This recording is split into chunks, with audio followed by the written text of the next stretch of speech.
आते हैं।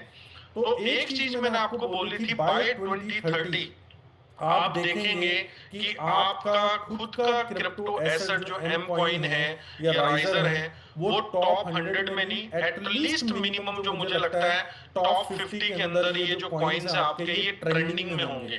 क्योंकि जो आपकी कंपनी बिल्ड कर रही है वो मार्केट के लिए अनबिलीवेबल है। मतलब लोग सोच ही नहीं सकते हैं कि आपकी कंपनी ने क्या बिल्ड कर लिया है। और जो मेटावर्स में हमारी कंपनी ने बिल्ड किया है, आपके बीच में वो रिवील होगा। जो हमारी कंपनी का अपकमिंग इवेंट आ रहा है दोस्तों नवंबर के अंदर, वहां पर आपको प्रैक्टिकल दिखाया जाएगा, बताया जाएगा। और आपको डेवलपमेंट जो फेज 2 जो कंप्लीट हमारी कंपनी ने किया है, उस चीज को आप जो है फील करेंगे।